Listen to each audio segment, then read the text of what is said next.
Hare Krishna, happy Kartik all of you. कैसे हैं आप सब? आज हम करने जा रहे हैं सेकेंड डे ऑफ भीष्म पंचक में द प्रेयर्स ऑफ कुंती देवी। और जो हमने कल छोड़ा था हम वहाँ से शुरू करेंगे। तो कितना अच्छा है ये prayers of Shrimati Kunti Devi. And इतना मन में द मूड ऑफ सरेंडर जो है वो इंक्रीज़ करती है। So let's study more and let's see कि और क्या क्या कुंती देवी भगवान श्री कृष्ण से प्रेयर कर रही हैं, और हमें भी सीखना चाहिए कि ऐसी प्रेयर्स हमें करनी चाहिए। तो इससे पहले मंगलाचरण।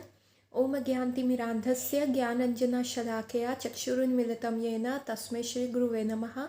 नमो ओं विष्णुपादाय कृष्णपृष्ठाय भूतले श्रीमते भक्तिवेदांत स्वामी इति नामिने।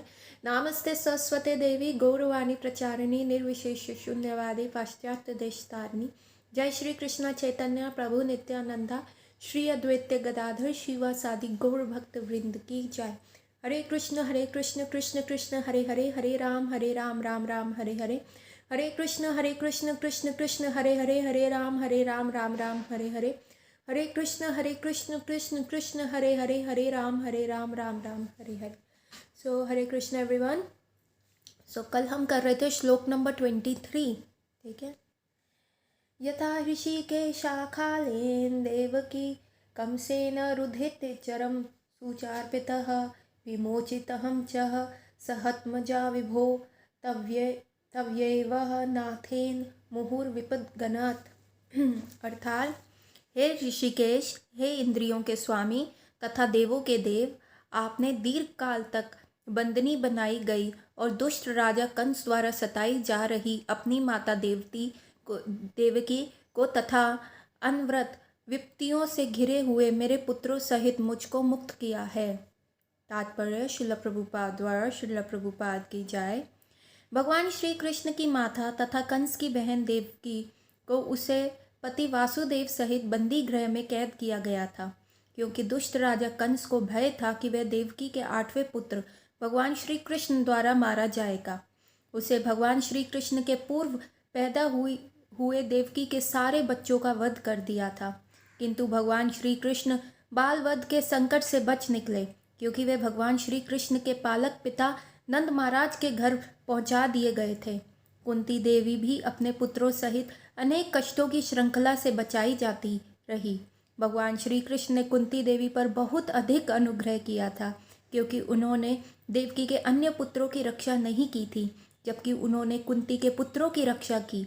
इसका कारण ये था कि देवकी के पिता वासुदेव जीवित थे, लेकिन कुंती विधवा थी और भगवान श्री कृष्ण के अतिरिक्त उनका अन्य कोई रक्षक ना था।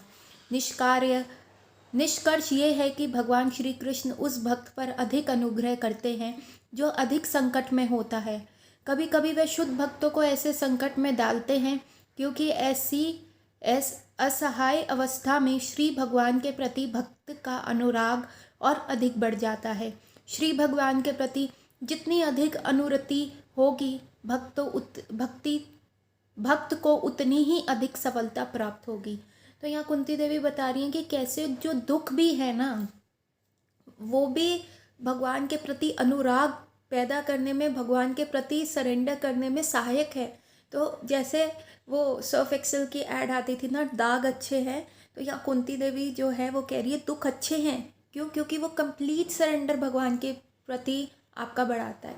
यदि आपकी लाइफ में आप अकेले रह जाते हो और आपका कोई साथ नहीं दे रहा, आपकी बात कोई नहीं समझ रहा, आप जो समझाना चाह रहे हो कोई नहीं समझ पा रहा, और आपको लगता है कि क्या रह गए हो, क्या ज़िंदगी है, भगवान ने क्या किया, तो ये दुख नहीं है। ये अल्टीमेटली ये आपका पेव कर रहा है। आप सरेंडर कर सकते हो भगवान को।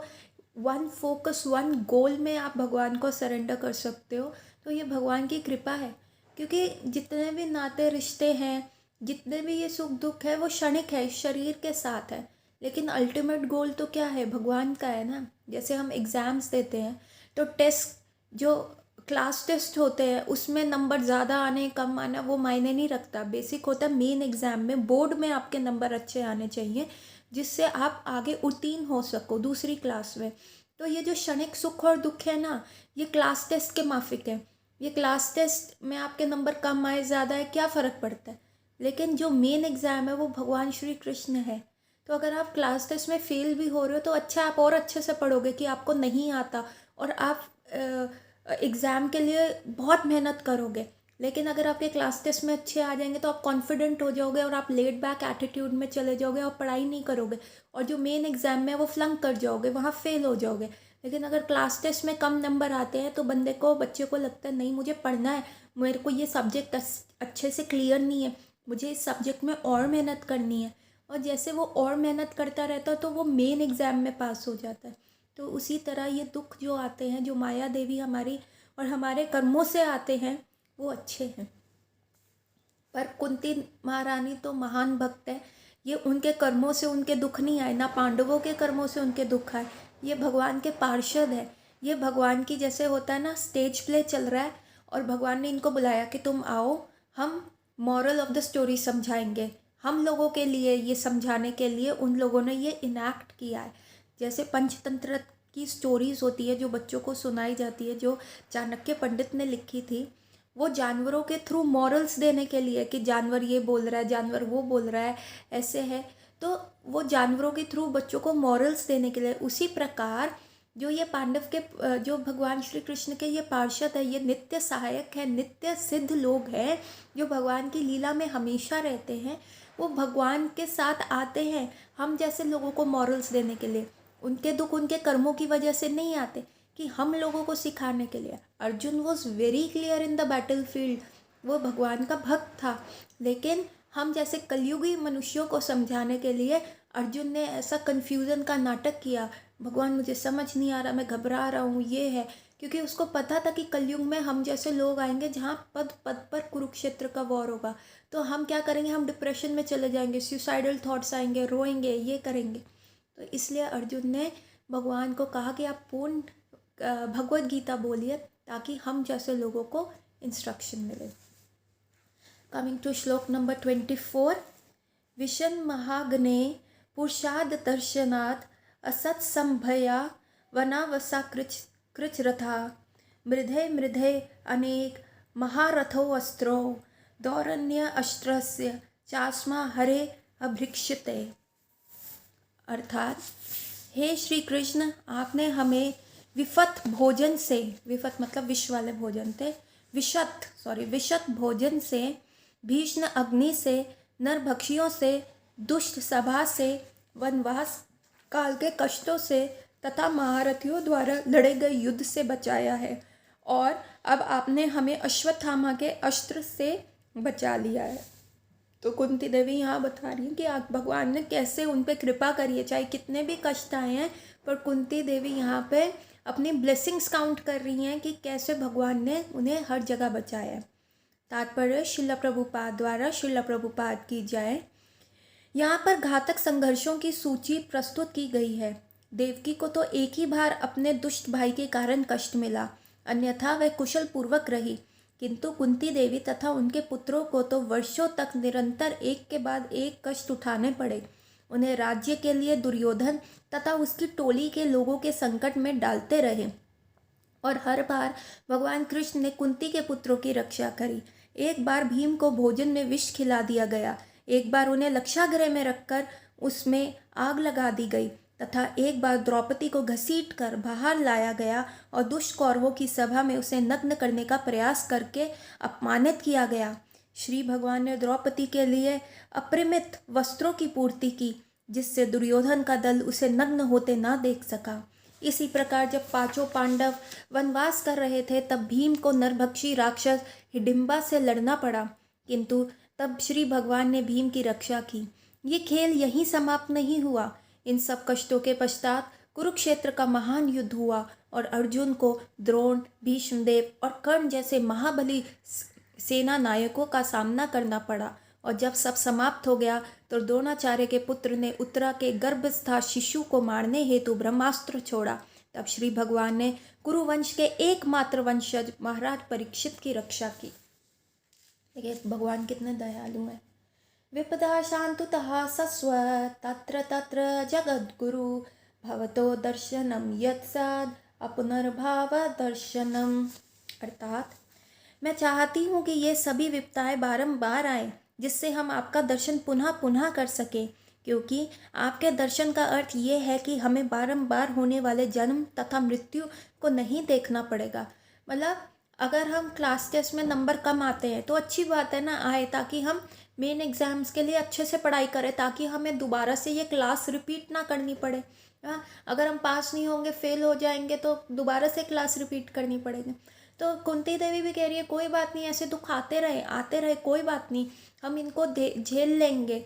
क्यों? क्योंकि इससे आपके दर्शन होते रहते हैं और आपकी स्मृति होती रहती है। और आप ही ने कहा है कि यदि अंत मोमेंट पे, एंड मोमेंट ऑफ डेथ पे अगर आपकी स्मृति हो जाए तो क्या होगा? तो ऐसे कष्ट दोबारा हमें झेलने नहीं पड़ेंगे, क्यों? हम जन्म मृत्यु जरा व्याधि के चक्कर से बाहर हो जाएंगे, हमें क्लास नहीं रिपीट करनी पड़ेंगी। तो इसी अच्छा है इसी जन्म में सारा अकाउंट जो है हमारा क्लियर हो जाए। अगेन कुंती महारानी भगवान की पार्षद है, नित्य सिद्ध है, लेकिन वो ऐसा इसलिए कह रही है ताकि हमें सिखाने के लिए, मॉडल्स देने के लिए कि भैया तुम्हें ऐसी प्रेयर करनी है। कुंती महारानी को ऐसी प्रेयर करने की ज़रूरत नहीं है, पर क्योंकि हमें ऐसी प्रेयर्स करनी नहीं आती, हमें प्रेयर करनी क्या आती है? भगवान बड़ी गाड़ी दे दो, बड़ा घर दे दो, बड़ा बैंक बैलेंस दे दो, सोने का हार दे दो, ये दे दो, वो दे दो, ऐसी प्रेयर्स। तो कुंती महारानी कह रही है पागल हो तुम जो ऐसी प्रेयर्स करते हो, ये तरीका है प्रे करने का। तात्पर्य श्रील प्रभुपाद द्वारा श्रील प्रभुपाद की जय। सामान्यतः दुखी, ज़रूरतमंद, बुद्धिमान तथा जिज्ञासु मनुष्य जिन्होंने कुछ पुण्य कर्म किए हैं वह श्री भगवान की पूजा करते हैं या पूजा करना प्रारंभ करते हैं। अन्य मनुष्य जो दुष्कर्म से ही फलते फूलते हैं, चाहे वे जिस स्तर पे हों, माया द्वारा भ्रमित होने के कारण श्री भगवान के पास नहीं पहुंच पाते। अतएव पुण्य आत्मा के लिए संकट आने पर भी श्री भगवान के चरण कमलों का आश्रय लेने के अलावा अन्य कोई विकल्प नहीं होता। श्री भगवान के चरण कमलों का निरंतर स्मरण करने का अर्थ है जन्म मृत्यु से छूटने की तैयारी करना।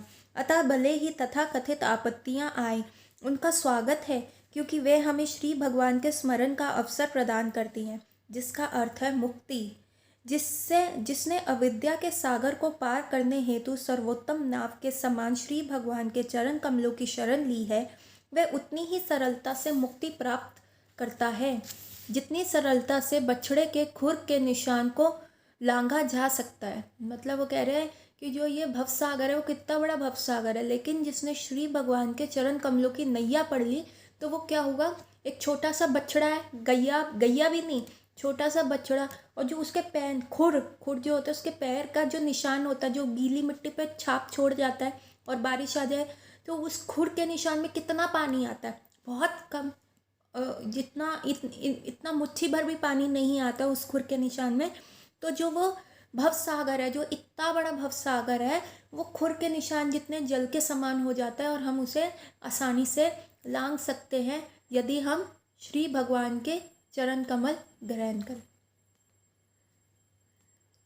ऐसे मनुष्य भगवत धाम में रहने के अधिकारी हैं और उन्हें ऐसे स्थान से कोई उद्देश्य नहीं रह जाता जहाँ पग पग पर संकट हो। मतलब ये मटेरियल वर्ल्ड जहाँ हर पल पे संकट है, कभी कोरोना, कभी डेंगू, कभी कुछ, तो पग पग पे संकट है। तो इसलिए यहाँ पे ऐसे मनुष्य नहीं रहते। प्रभुपाद यूज्ड टू से this world is not for a gentleman और जेंटल वुमेन, जो इस जगत के लिए बने ही नहीं है, क्योंकि यहाँ पे हर पल एंजाइटी है, कुंठा है। तो वो लोग कहाँ के लिए बने हैं? जहाँ पे कुंठा नहीं है, वही कुंठा, जहाँ पे कोई कुंठा नहीं है। श्रीमद् भागवतम में श्री भगवान ने इस भौतिक जगत को आपत्तियों से भरा कष्टप्रद स्थान बताया है। अल्पज्ञानी व्यक्ति इन आपत्तियों के साथ समझौता करने की योजना बनाते हैं, लेकिन वे जानते नहीं हैं कि इस स्थान की प्रकृति ही विपत्ति भरी है। उन्हें श्री भगवान के उस धाम का बिल्कुल ही ज्ञान नहीं होता जो आनंद से भरपूर है, जहाँ तनक भी आपत्ति नहीं है। अतएव समझदार मनुष्य का ये कर्तव्य है कि भौतिक आपत्तियों से अविचलित रहे, क्योंकि आपत्तियाँ तो सभी परिस्थितियों में आती हैं। सभी प्रकार की अपरहाय विपत्तियों का सामना करते हुए मनुष्य को आत्म साक्षात्कार में प्रगति करते रहना चाहिए, क्योंकि मानव जीवन का यही उद्देश्य है। क्योंकि आत्मा समस्त भौतिक आपत्तियों से परे है, अतएव तथाकथित आपत्तियाँ मिथ्या बतलाई गई हैं। स्वप्न में कोई मनुष्य अपने आप को बाघ द्वारा निगला जाता देख सकता है और वह इस आपत्ति के कारण चिल्ला सकता है, किंतु वास्तव में ना तो बाघ रहता है ना आपत्ति। ये तो कोरा स्वप्न है। इसी प्रकार जीवन की सभी आपत्तियां स्वप्न तुल्य कही जाती है। यदि कोई भाग्यवश भक्ति में सेवा द्वारा श्री भगवान के सानिध्य प्राप्त कर सकता है तो लाभ ही लाभ है। नवदा भक्ति में से किसी एक के द्वारा प्राप्त किया जाने वाला श्री भगवान का सानिध्य भगवत धाम जाने की दिशा में एक कदम आगे बढ़ाने के समान है। कमिंग टू श्लोक नंबर 26। जन्म ऐश्वर्य श्रुत श्रीभि इदमं मदः पुमान् नेवर्वर्यत् अभिधातुं वै त्वम् अकिंचन गोचरा। अर्थात, हे प्रभु, आप सरलता से प्राप्त होने वाले हैं, लेकिन केवल भौतिक दृष्टि से अकिंचन मनुष्यों द्वारा, अकिंचन वो होता है जिसको कोई अन्य अभिलाषा शून्यम होती है, कोई और अभिलाषा नहीं है और ना उसको होड़ने की रहती है कि मैं ये भी जोड़ लूँ, मैं ये भी जोड़ लूँ। वो कम्प्लीटली भगवान पर निर्भर रहता है। वो कल का भी नहीं सोचेगा अगर लॉकडाउन हो गया तो क्या करना है, कैसे करना है। वो कहेगा हमारे ठाकुर जी बैठे हैं ना, और कुछ भी नहीं जोड़ेगा और जो मिलेगा वो भगवान की सेवा में प्रस्तुत करेगा। मतलब he is just like a via medium.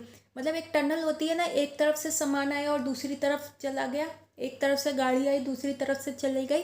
उसी प्रकार कंचन व्यक्ति क्या है, उसको जो मिलेगा वो कहेगा ठाकुर जी आपका है, जो मिलेगा ठाकुर जी आपका है, जो मिलेगा ठाकुर जी आपका है। तो ये अकिंचन, बीच में उसका कोई रोल ही नहीं है, वो बस वहाँ बैठा है सरेंडर करके। तो यहाँ कुंती महारानी कह रही है कि क्या क्वालिफिकेशन है भगवान को पाने की। हे प्रभु, आप सरलता से प्राप्त होने वाले हैं, लेकिन केवल भौतिक दृष्टि से अकिंचन मनुष्यों द्वारा, जो सम्मानित कुल, महान ऐश्वर्य, उच्च शिक्षा तथा शारीरिक सौंदर्य के द्वारा भौतिक प्रगति के पथ पर आगे बढ़ने का प्रयास में लगे रहते हैं, वे आप तक एक निष्ठ भाव से नहीं पहुंच पाते। मतलब जो इन सारी चीज़ों में उलझे रहेंगे वो भगवान के पास नहीं पहुंच पाएंगे। तात्पर्य श्रील प्रभुपाद द्वारा श्रील प्रभुपाद की जाए। भौतिक दृष्टि से उन्नत होने का अर्थ है किसी कुलीन परिवार में जन्म लेना और प्रचुर संपत्ति, शिक्षा तथा आकर्षक सौंदर्य से युक्त होना। सारे भौतिकवादी लोग इन सभी भौतिक ऐश्वर्यों को प्राप्त करने के पीछे पागल रहते हैं और इसी को भौतिक सभ्यता की उन्नति कहा जाता है। लेकिन परिणाम ये होता है कि इस समस्त क्षणिक भौतिक संपत्तियों के होने से मनुष्य कृत्रिम रूप से गर्वित हो उठता है, अंदर से गर्वित हो जाता है और मदान्ध हो जाता है। मदान मतलब ईगो आ जाता है और इंटॉक्सिकेट हो जाता है, मतलब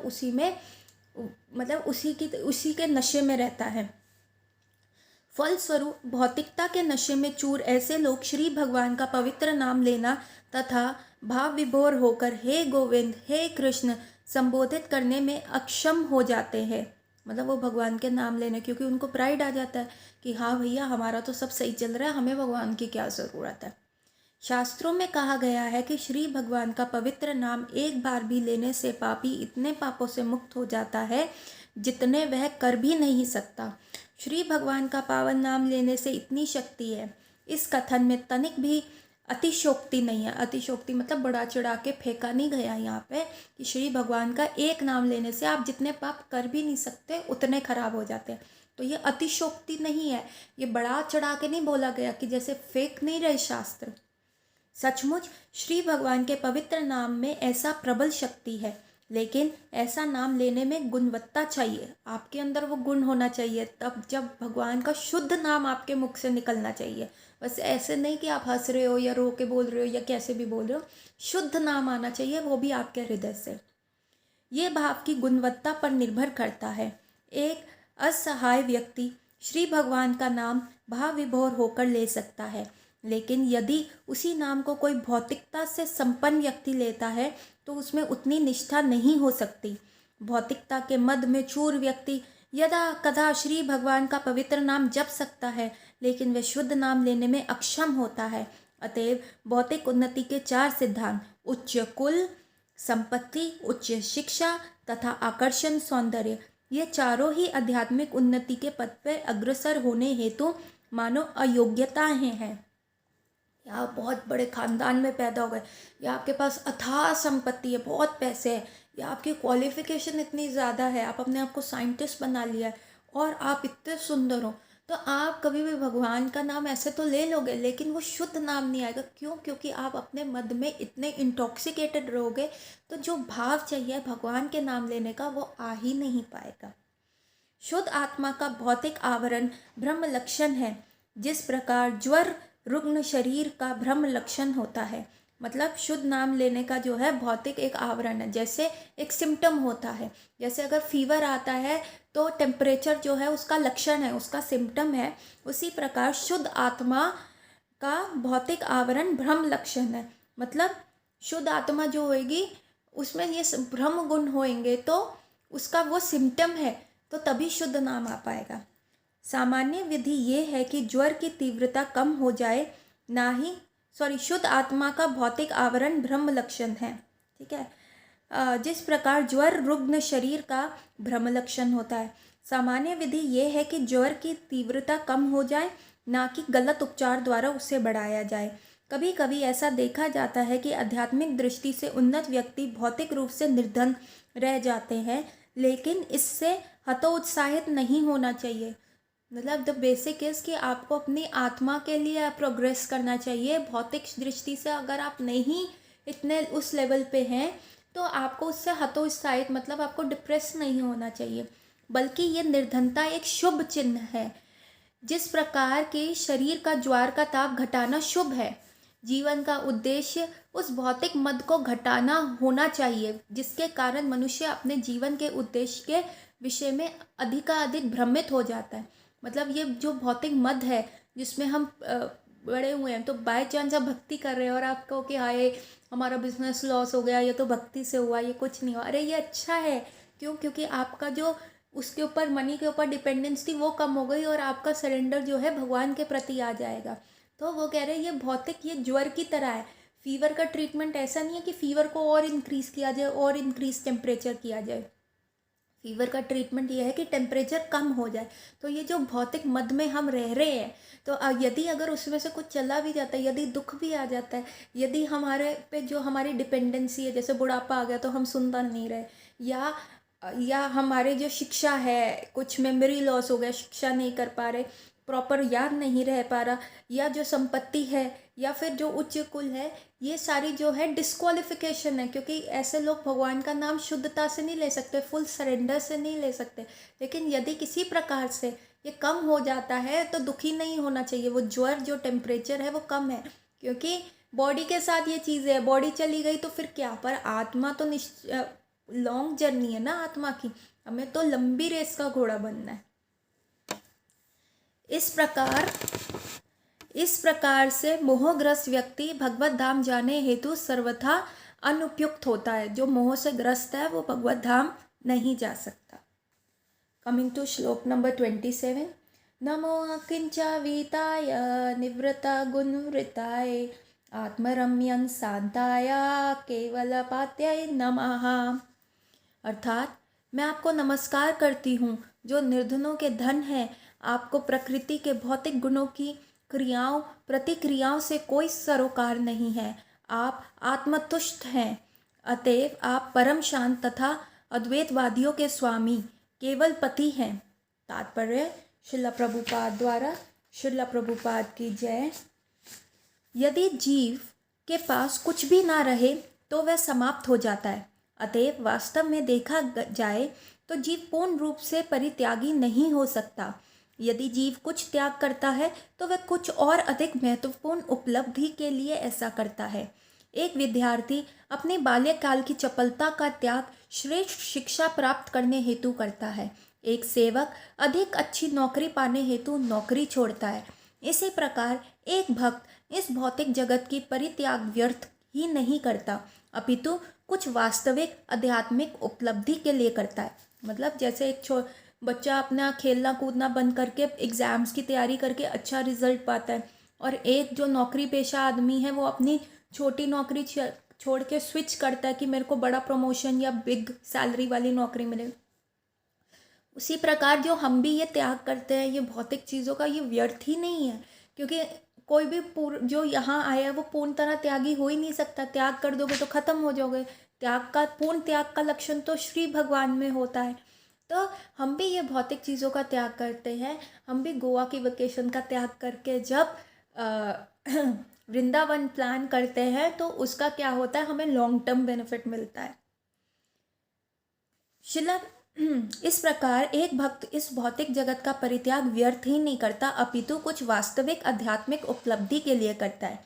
शिला रूप गोस्वामी, शिला सनातन गोस्वामी, शिला रघुनाथ दास गोस्वामी इत्यादि ने श्री भगवान की सेवा के लिए ही संसारिक ऐश्वर्यों का परित्याग किया।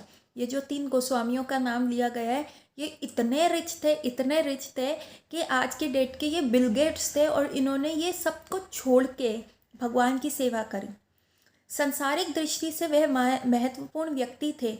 दोनों गोस्वामी बंगाल सरकार में मंत्री थे और श्रीला रघुनाथ दास गोस्वामी अपने समय के बहुत बड़े जमींदार के पुत्र थे, लेकिन उन्होंने अपना सर्वस्व त्याग दिया जिससे उन्हें इससे श्रेष्ठ उपलब्धि हो सके।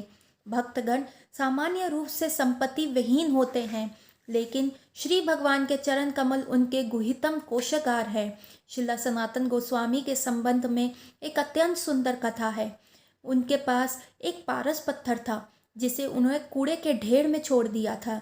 एक ज़रूरतमंद व्यक्ति उसे वहाँ से उठा ले गया, किंतु बाद में वह सोचने लगा कि आखिर इस कीमती पत्थर को ऐसे उपेक्षित स्थान पर क्यों छोड़ा गया है।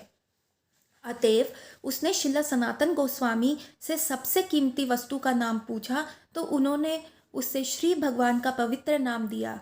अकिंचन का अर्थ है निर्धन, अर्थात जिसके पास देने हेतु भौतिक रूप से कुछ ना हो। वास्तविक भक्त या महात्मा किसी को कोई भौतिक वस्तु नहीं देता, क्योंकि वह पहले ही सारे भौतिक संपत्ति त्याग चुका होता है, लेकिन वह परम धन का अर्थात श्री भगवान का दान दे सकता है, क्योंकि श्री भगवान सच्चे भक्त की एकमात्र संपत्ति होते हैं। श्रीला सनातन गोस्वामी का कूड़े में पड़ा पारस पत्थर उनका धन न था, अन्यथा उसे ऐसे स्थान में रखा न गया होता। ये विशेष उदाहरण नव जिज्ञासु भक्तों के समक्ष रखा जाता है, जिससे उन्हें विश्वास दिलाया जा सके कि भौतिक लाभ तथा आध्यात्मिक उन्नति साथ साथ नहीं चलते। जब तक कोई व्यक्ति हर वस्तु को श्री भगवान के साथ आध्यात्मिक रूप से संबंधित नहीं देखता, तब तक उससे आत्मा तथा पदार्थ में अंतर दिखता है। श्रीला सनातन गोस्वामी जैसे गुरु ने ये उदाहरण हम सबों के लिए प्रस्तुत किया है, क्योंकि हमने वैसी आध्यात्मिक दृष्टि नहीं है, यद्यपि वे स्वयं प्रत्येक वस्तु को आध्यात्मिक रूप में देखने में सक्षम थे। तो मतलब हमें हर चीज़ जो है भगवान की उसमें देखा। अगर धन है तो ये भगवान का धन है, अगर परिवारजन है, बच्चे हैं, ये भगवान के बच्चे हैं, इनकी हमें सेवा करनी है, इनमें अच्छे संस्कार देने हैं। तो हर चीज़ जो है हमें भगवान की आध्यात्मिक दृष्टि से देखनी है। श्रीला सनातन गोस्वामी के ये एग्जाम्पल से जो पारस मणि, पारस क्या होता है, हर एक मेटल को टच करके वो सोने में कन्वर्ट कर देता है। और जब सनातन गोस्वामी के पास ऐसा पारस का पत्थर था तो उन्होंने वो कूड़े में फेंका हुआ था। क्यों? क्योंकि उन्होंने श्री भगवान के पवित्र नाम को अधिक महत्ता दी थी। उनका अधिक वो किया था कि हाँ, ये नाम जो है ये मेरे को, ये अति उत्तम पारस है। ठीक है। तो भौतिक दृष्टि का विकास या भौतिक सभ्यता आध्यात्मिक उन्नति में एक बहुत बड़ी रुकावट है। ऐसा भौतिक विकास जीव को भौतिक शारीरिक के बंधन में उलझा देता है, जिसके पश्चात उसके भौतिक कष्ट आते रहते हैं। मतलब जितना भौतिक विकास होता रहता है तब तक हम सारे कष्टों में बनते रहते हैं। देखिए पहले के लोग क्या होता था, वॉशिंग मशीन नहीं थी तो हाथ से कपड़े धोते थे। अब वॉशिंग मशीन आ गई और एक दिन ख़राब हो जाए तो ओहो इतना प्रॉब्लम हो जाता है। तो इसी प्रकार पहले ये कष्ट नहीं करा जाता था। माताएं कपड़े अपने हाथ से धोती थी। हमने अपनी मम्मा को भी देखा है कि कई बार वो हाथ से कपड़े धोती थी। मशीन किसी दिन, अब मशीन आ गई, अब मशीन ख़राब भी हो जाती है तो उनको फ़र्क नहीं पड़ता, क्योंकि उन्होंने वैसे करे हुए हैं। लेकिन हमारे यहाँ मेरे को अगर दिक्कत हो जाए, मशीन ख़राब हो जाए, तो हम तो 10 कॉल कर देते हैं, भैया आ जाओ मशीन ठीक कर दो, नहीं तो प्रॉब्लम हो रही है। आप देखो 10 दिन के कपड़े इकट्ठे हो गए। तो ये चीज़ क्या होती है, ये हमें बांधती रहती है। ठीक है, हम और इन चीज़ों में उलझे रहते हैं। तभी आप देखेंगे हमारी जो वैदिक सिविलाइजेशन थी वो एग्रीकल्चर सिविलाइजेशन थी। तो गांव में लोग क्या करते थे, एक बार बो देते थे खेत में सारी चीज़ें, तो फिर इंतज़ार करते थे। उस टाइम क्या होता था, एक बार खेत सींच दिए, उसके बाद बारिश आने के ऊपर भगवान पे निर्भर रहते थे। और पूजा पाठ करते रहते थे। जो वो खाली टाइम बचता था ना, उसमें सिर्फ पूजा पाठ करना, भगवान के नाम का जाप करना, निरंतर भागवत कथा सुनना। तो इसमें उनका जीवन जो होता था बिल्कुल बैलेंस रहता था। उनके खाने पीने का, गैया पालन करना, दूध वगैरह सब जो होता था प्रोवाइडेड रहता था। ऐसी बौद्धिक प्रगति अनर्थ, अव्यथा अथवा अवांछित वस्तु कहलाती है। वास्तव में है कि ऐसा ही वर्तमान समय की भौतिक प्रगति के प्रसंग में 50 सेंट अर्थात आधे डॉलर दाम वाली लिपस्टिक के प्रयोग का नाम लिया जा सकता है। ऐसे अनेक अवांछित वस्तुएं हैं जो भौतिक मानसिकता से उत्पन्न हुई हैं। मतलब जो चीज़ों की हमारे को ज़रूरत भी नहीं है पर प्रगति के नाम पे वो भी चीज़ें आ गई हैं। तो शिला प्रभुपाद ने यहाँ लिपस्टिक का एग्जाम्पल दिया है। ऐसे अनेक अवांछित वस्तुओं की ओर मन लगाने से मनुष्य की शक्ति व्यर्थ ही नष्ट होती है और आत्म साक्षात्कार की प्राप्ति नहीं हो पाती, जो मानव जीवन का प्रमुख आवश्यकता है। अब जैसे फॉर एग्जांपल एक मैरिज सेरेमनी है। पहले के टाइम में क्या होता था, लेडीज़ ने कभी आईब्रो और अपर लिप भी नहीं कराया होता था और जस्ट तैयार होती थी, नॉर्मल उपटन वुपटन लगता था और थोड़ा सा तैयार होके वो गोपी डॉट्स लग जाती थी और ये हो गई तैयार, शादी के लिए हो गई। और आजकल शादी को तैयार होने के लिए it's like a big hole management हो गई हैं, ऐसे लोग हो गए हैं, वेडिंग प्लानर्स आ गए हैं और आपके डिज़ाइनर्स आ गए हैं, आपके जो मेकअप आर्टिस्ट, इतने मेकअप इंडस्ट्री इतनी बढ़ गई है। तो जो बेसिक मूल था शादी का कि दो लोग आ रहे हैं, उनका एक जिसको कहता है कि आगे उन्होंने एक साथ चलना है, एक सरेंडर का भाव था, एक दोनों को एक दूसरे की रिस्पॉन्सिबिलिटी लेनी है। तो wedding has not that at all now. Wedding is all about celebration. कौन कितना पैसा उड़ा सकता है, कौन कितना ग्रेटली सेलिब्रेट कर सकता है। पहले वेडिंग्स में भगवान के नाम के कीर्तन हुआ करते थे, भगवान के नाम के गाने होते थे। आजकल डीजे रिप्लेस हो गया उस चीज़ को।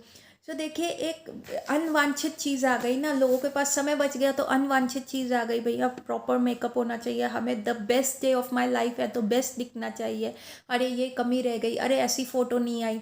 करोड़ों करोड़ों photographs, pre wedding photo shoots इतनी सारी हो जाती है और उन इतनी सारी फ़ोटोज़ में से फिर एक्चुअल फ़ोटो चुननी, मतलब कितना समय व्यर्थ हो जाता है इन सारी चीज़ों में। तो प्रभुपाद यही कह रहे हैं, बता रहे हैं कि जैसे जैसे भौतिक प्रगति होती है तो अवांछित चीज़ें बढ़ती जाती है और अवांछित चीज़ों से क्या होता है, समय नष्ट हो जाता है और हम अपना मानव जीवन जो है ये व्यर्थ बिता देते हैं।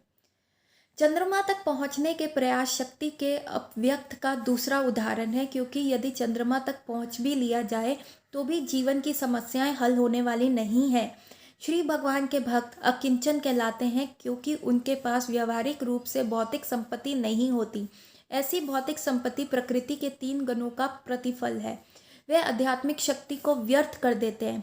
अतएव हमारे पास जितना ही कम भौतिक वस्तुएं होंगी उतना ही अधिक अवसर हमें आध्यात्मिक प्रगति के लिए प्राप्त हो सकेगा। जितनी हम इन सारी चीज़ों में कम फंसे होंगे उतना ही हमारे पास टाइम बचेगा और हम आगे आध्यात्मिक प्रगति कर पाएंगे। पूर्ण पुरुषोत्तम भगवान का भौतिक कार्यकल्पों से किसी प्रकार का प्रत्यक्ष संबंध नहीं होता। उनके समस्त कार्य जो इस भौतिक जगत में भी प्रदर्शित होते हैं आध्यात्मिक होते हैं और भौतिक प्रकृति के गुणों से अप्रभावित होते हैं।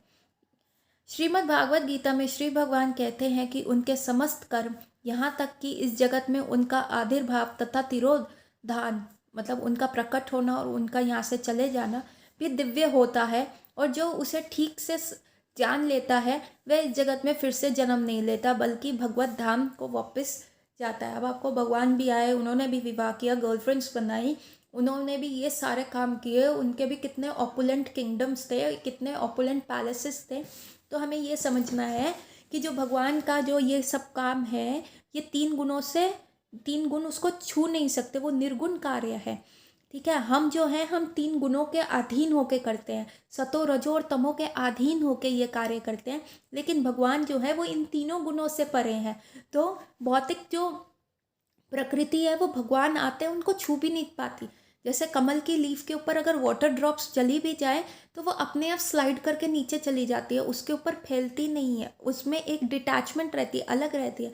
उसी प्रकार जब भगवान भी इस जगत में आते हैं तो जितना भी वो कार्य करते हैं वो सब क्या है, वो दिव्य होता है, वो इन तीनों गुणों के अधीन नहीं होता। और जो ये बात समझ लेता है उसका पूर्ण जन्म नहीं होता। भगवान ये कहते हैं भागवत गीता में, उसका कभी पूर्ण जन्म नहीं होगा, वो सीधा भागवत धाम जाएगा। भवरोग का कारण भौतिक प्रकृति पर प्रभुत्व जताने की लालसा है। भवरोग मतलब this is the biggest disease जो दिया हुआ है कि हम भौतिक प्रकृति के प्रभुत्व जताना चाहते हैं, मतलब हम उसके मालिक बनना चाहते हैं, हम भगवान बनना चाहते हैं। ये लालसा प्रकृति के तीनों गुणों के अंतक्रिय से फलस्वरूप है और ना तो श्री भगवान ना ही भक्तगण ऐसा मिथ्या भोग के प्रति आसक्त होते हैं, क्योंकि भगवान और भक्त जो है ये तीन गुणों के अधीन नहीं होते, बल्कि जो ऐसा व्यक्ति है कि हाँ मैं भगवान बन जाऊँ, मैं इस प्रकृति का भगवान बन जाऊँ, वो ये तीन गुणों के फलस्वरूप उनके मन में ऐसे विचार आते हैं। तो यहाँ डिसीज़ डायग्नोसिस दिया हुआ है, डिसीज़ के सिम्टम्स दिए हुए हैं और डिसीज़ का क्योर दिया हुआ है। तो जब तक हम अपने डिसीज़ को समझेंगे नहीं, उसके लक्षण पहचानेंगे नहीं, तब तक हमें पता नहीं चलेगा कि हम डिसीज़्ड हैं। और जब तक हमें ये नहीं पता चलेगा कि हम डिसीज़्ड हैं, तब तक हम इलाज क्या करवाएंगे। अतएव श्री भगवान तथा भक्त निवृत्त गुण वृत्ति कहलाते हैं। पूर्ण निवृत्त गुण वृत्ति तो परमेश्वर है, जो भौतिक प्रकृति के गुणों द्वारा कभी आकृष्ट नहीं होते, लेकिन जीवों में ऐसी प्रवृत्ति पाई जाती है। इनमें से कुछ भौतिक प्रकृति से भ्रमक आकर्षण में उलझ जाते हैं। क्योंकि श्री भगवान भक्तों की संपत्ति हैं और भक्तगण उसी प्रकार श्री भगवान की संपत्ति हैं, अतएव भक्तगण भी निश्चित रूप से प्रकृति के गुणों से परे होते हैं। ये एक सीधा सा निष्कर्ष है। ऐसे अन्य भक्त उन मिश्रित भक्तों के से भिन्न हैं, जो दुख तथा दरिद्रता को दूर करने हेतु या उत्सुकता तथा तर्क के कारण श्री भगवान के पास आते हैं। अनन्य भक्त तथा श्री भगवान का एक दूसरे से दिव्य संबंध होता है, लेकिन दूसरों से श्री भगवान का कोई सरोकार नहीं होता। अतएव वे आत्माराम या आत्मतुष्ट कहलाते हैं। आत्माराम होने के कारण वे समस्त अद्वैतवादियों के स्वामी हैं, जो श्री भगवान के अस्तित्व में एकाकार हो जाना चाहते हैं। ऐसे अद्वैतवादी श्री भगवान के व्यक्तिगत तेज में एकाघर हो जाते हैं, जिसे ब्रह्म ज्योति कहलाते हैं। लेकिन भक्त तो श्री भगवान के दिव्य लीलाओं में प्रवेश करते हैं, जिन्हें कभी भी भौतिक नहीं माना चाहते। तो कहते हैं जो भगवान हैं वो ऐसे निष्काम अकिंचन भक्तों में और उनमें बहुत संबंध है, बाकी को भगवान का किसी के साथ लेना देना नहीं है।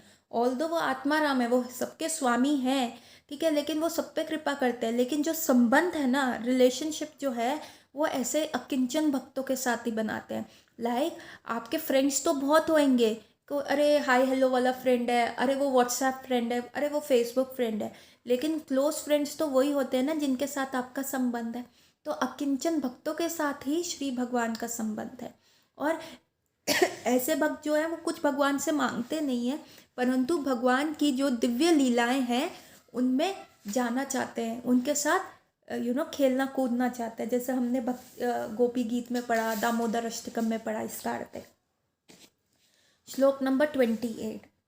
मन्ये त्वं कालम ईशानम आनंदी निधनम विभम सामम चरंतम सर्वत्रा भूतानाम यन्निथा कली।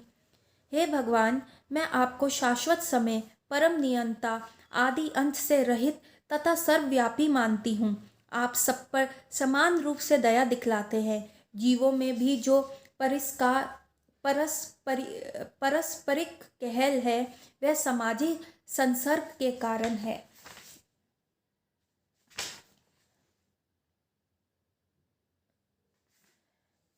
तात्पर्य श्रील प्रभुपाद द्वारा। श्रील प्रभुपाद की जय। कुंती देवी जानती थी कि भगवान श्री कृष्ण ना तो उनके भतीजे हैं और ना ही उनके पितृकुल के सामान्य पारिवारिक सदस्य हैं। वे अच्छी तरह जानती थी कि श्री कृष्ण आदि भगवान हैं, जो परमात्मा के रूप में प्रत्येक के हृदय में वास करने वाले हैं। श्री भगवान के परमात्मा स्वरूप का अन्य नाम काल या शाश्वत समय भी है। ये काल हमारे अच्छे तथा बुरे सभी कर्मों का साक्षी है और इस प्रकार उनके द्वारा ही कर्म फल निर्धारित होते हैं। ये कहने से कोई लाभ नहीं कि पता नहीं हम क्यों दुख भोग रहे हैं। हम उन दुष्कर्मों को भूल सकते हैं जिनके कारण हमें इस समय कष्ट उठाना पड़ रहा है, लेकिन हमें ये स्मरण रखना चाहिए कि परमात्मा हमारे नित्य संगी हैं।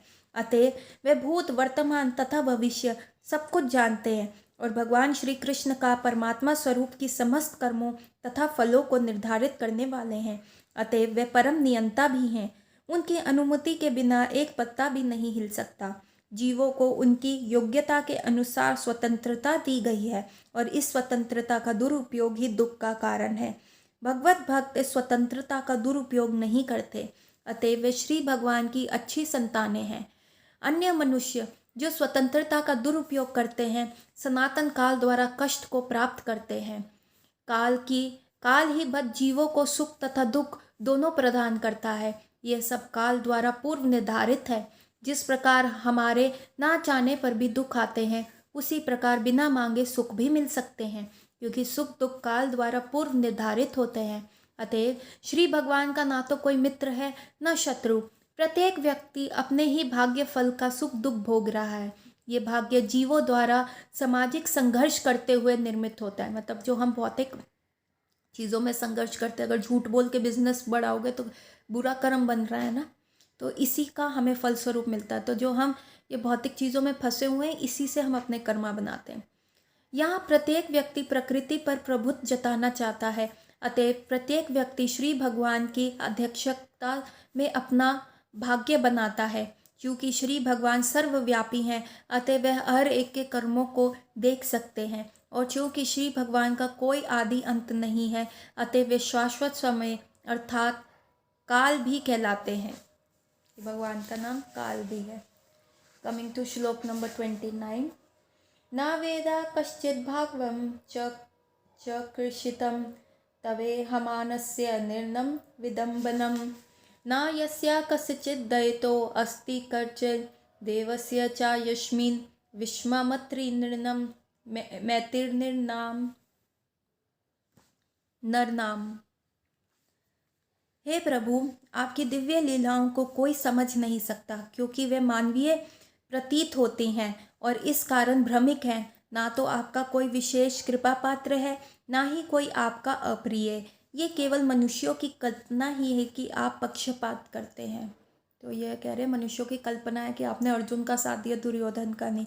और आपकी लीलाएं जो है मानवीय लगती हैं, लेकिन ये भ्रमित करने वाली हैं। उनके पीछे ये एक दिव्य रीज़न है, क्योंकि भगवान का जन्म और लीलाएं और यहाँ से जाना सब दिव्य है। वो 3 गुणों के अधीन नहीं है। यदि हम इनको 3 गुणों के अधीन समझ के कि एक नॉर्मल मैन की एक्टिविटीज़ की तरह समझ लेंगे, तो हम क्या है इसी जगत में फंसे रहेंगे। लेकिन यदि हम उनको दिव्य मानेंगे, तो हम इस जन्म मृत्यु जरा व्याधि के चक्कर से बाहर जा पाएंगे। तात्पर्य श्रील प्रभुपाद द्वारा। श्रील प्रभुपाद की जय। पतित आत्माओं पर श्री भगवान की कृपा समान रूप से वितरित होती है। वे किसी से शत्रुता नहीं रखते। श्री भगवान को मनुष्य समझने की धारणा ही भ्रमिक है।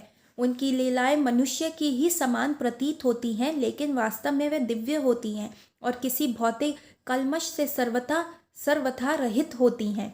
निसंदेह वे अपने शुद्ध भक्तों का पक्षपात करने वाले माने जाते हैं, लेकिन वास्तव में वे कभी पक्षपात करते नहीं। जिस प्रकार की सूर्य किसी से पक्षपात नहीं करता।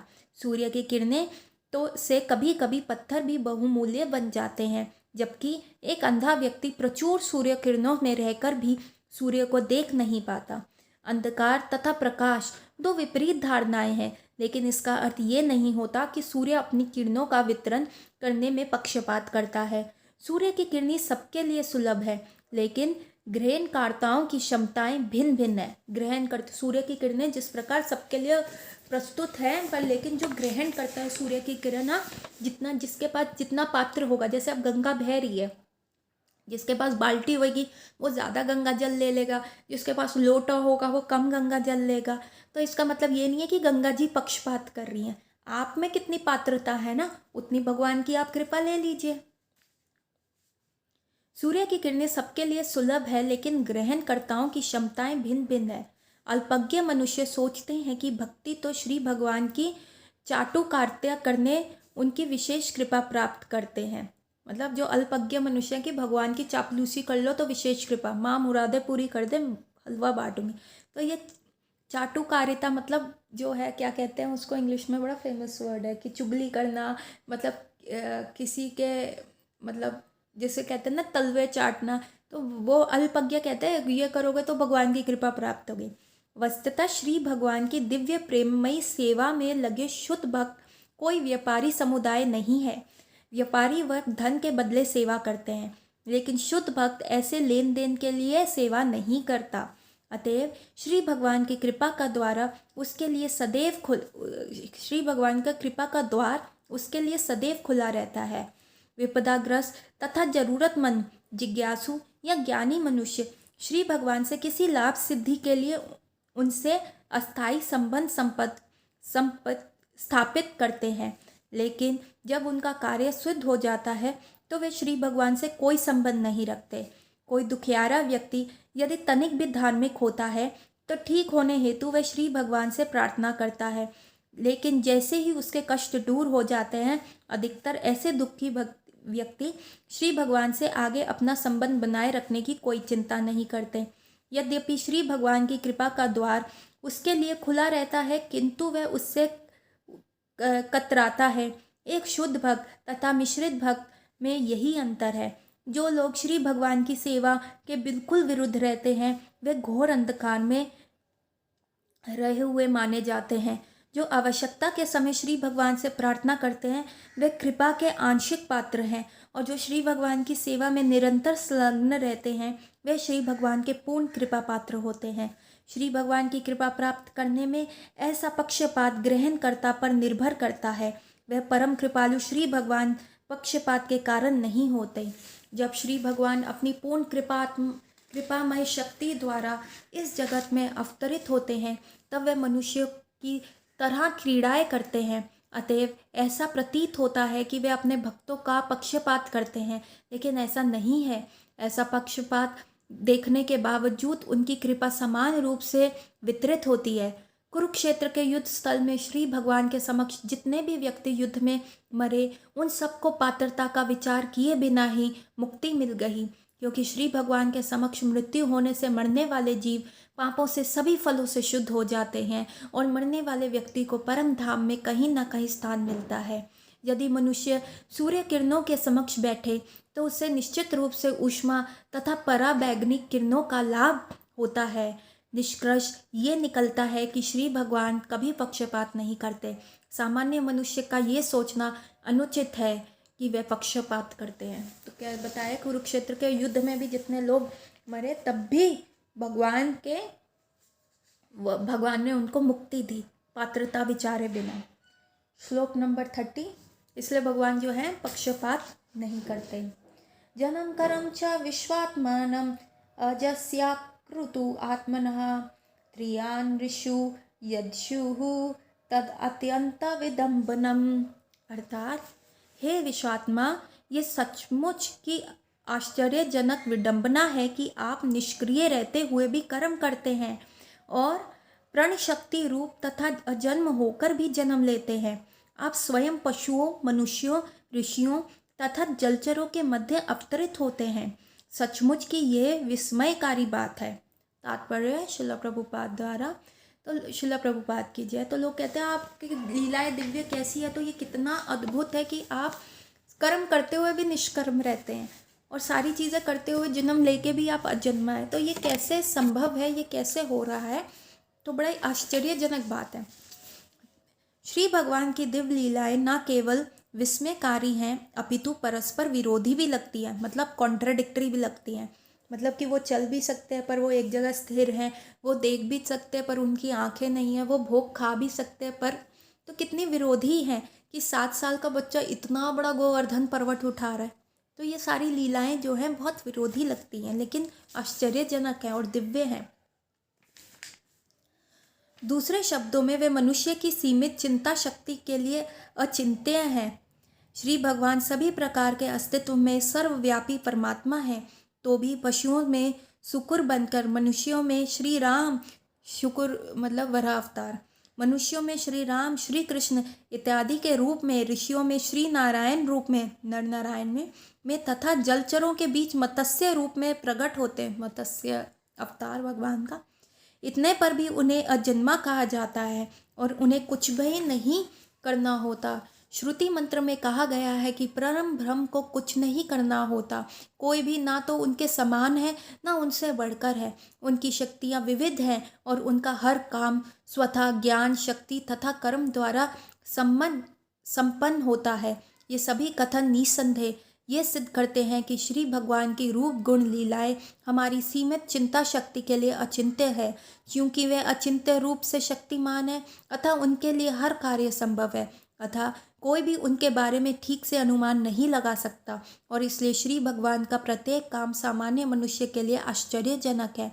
उन्हें वैदिक ज्ञान द्वारा नहीं समझा जा सकता, लेकिन उन्हें शुद्ध भक्तों द्वारा सरलता से समझा जा सकता है, क्योंकि उनका श्री भगवान से अंतरंग संबंध होता है। अतएव भक्तगण जानते हैं कि यद्यपि श्री भगवान पशुओं के बीच प्रकट होते हैं, लेकिन वे ना तो पशु हैं, न मनुष्य, न ऋषि, ना ही मछली। वे समस्त परिस्थितियों में सदैव परम भगवान है। श्लोक नंबर 31। चलिए अब बाकी का हम अगली क्लास में करेंगे। सबको happy Kartik and I will and my class here. Hare Krishna Krishna Krishna Hare Hare, Hare Ram Ram Ram Hare Hare, Hare Krishna Krishna Krishna Hare Hare, Hare Ram Ram Ram Hare Hare, Hare Krishna Krishna Krishna Hare Hare, Hare Ram Ram Ram Hare Hare. Hare Krishna everyone.